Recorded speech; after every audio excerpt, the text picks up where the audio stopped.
O apóstolo Paulo, por exemplo, na primeira carta aos Coríntios, no capítulo 15, no verso 14, diz aquela que eu considero a frase mais corajosa já escrita em qualquer livro religioso, quando diz: se Cristo não ressuscitou, é vã nossa fé, é vã nossa pregação. Você sabe o que é isso?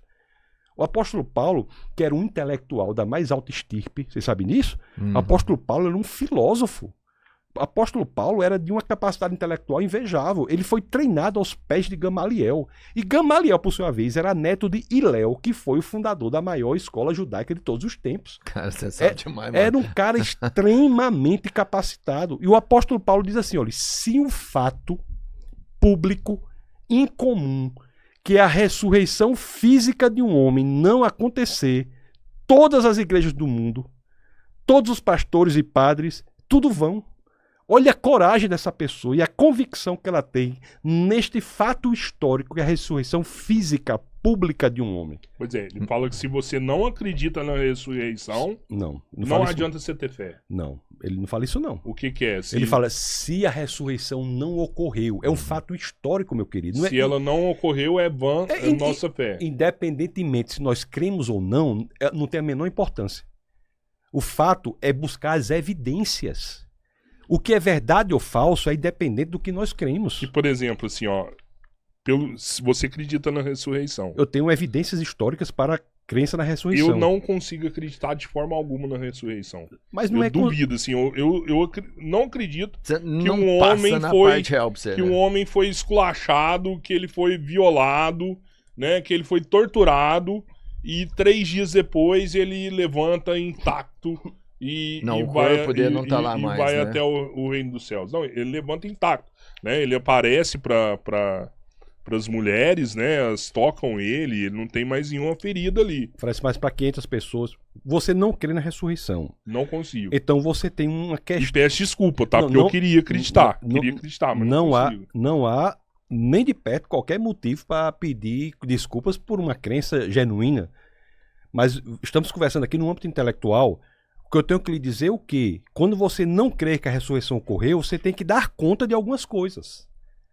Por exemplo, você tem que dar conta do fato de que pessoas, como os apóstolos, que após a morte de Cristo abandonaram o cristianismo, como é o caso de Pedro, Pedro voltou a pescar, diz as Escrituras, se tornaram, graças à presença do Cristo ressuscitado, tão corajosos, mas tão corajosos, que foram perseguidos, torturados e mortos, sem negar a ressurreição. Porque a hipótese contrária à ressurreição está na própria Bíblia, que é dos judeus, que disse que os seus seguidores subtraíram o corpo e anunciaram falsamente que Jesus havia ressuscitado. Mas vamos trabalhar historicamente com isso.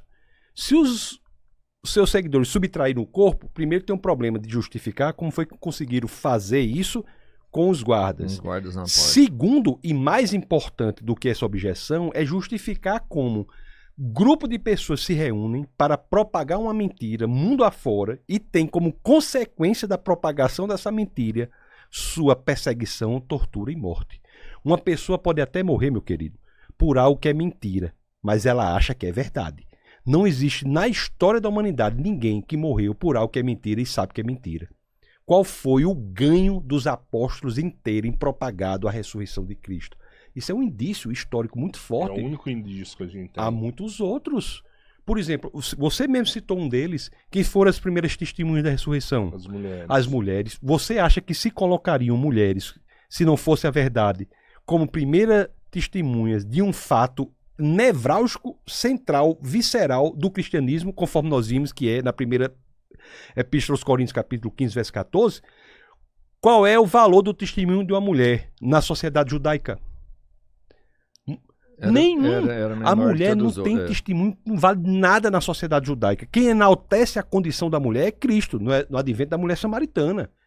Nenhuma das sociedades antigas, chineses e todos mais, enaltece a condição da mulher. Nem os judeus, que são detentores da moralidade, enalteceram a condição da mulher. O fato, pela análise textual, de você ter colocado mulheres como primeiras testemunhas de um evento central do cristianismo, é um indício de que colocaram. Por quê? Porque era verdade. Colocaram contra a vontade deles. Meu Deus, por que foi mulher? Porque eu queria colocar aqui testemunhos dos homens com respaldo na sociedade. Então, há evidências da história. Independente do que fosse, a história ia ser contada, né? Acho que se fosse os homens que viram, a história ia ser contada do mesmo Mas jeito, se fosse homens que viram, teriam colocado que era homem. Mas se fosse para colocar uma mentira, jamais colocariam mulheres. Eu acho que não ia fazer diferença o resultado final, sabe? Totalmente. Quando se coloca mulher, não se tem credibilidade. Se você escrever um texto da antiguidade, você dizer... É porque isso não é pro contexto de hoje, né? Às vezes a gente pensa assim, uma mulher falando que viu alguma coisa hoje, isso tem um valor. Tem um valor. Na época histórica, onde a gente está falando, a palavra dela não tinha nenhum valor. Nenhum valor. Entendeu? O testemunho de uma mulher na sociedade judaica de antigamente valia tanto quanto o testemunho dessa garrafa d'água aqui.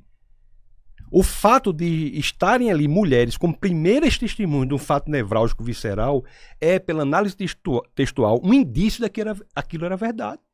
Você sabe outro indício que é verdade? Por exemplo, nos evangelhos e no Novo Testamento tem várias situações dos apóstolos escrevendo contra eles mesmos. Como assim? Diz que eles dormiram quando deveriam estar acordados. Uhum. Que Paulo repreendeu Pedro. Jamais sendo mentira, as pessoas escreveriam contra si próprios. Isso é técnica acadêmica de análise textual. Então a hipótese mais provável que nós temos é a da ressurreição. Aí você, mas a ressurreição é muito difícil. Eu sei, é um milagre. É um milagre. O primeiro milagre que ocorreu na história da humanidade foi a criação do universo a partir do nada. Se Deus criou o universo a partir do nada, ele pode ressuscitar quem ele quiser.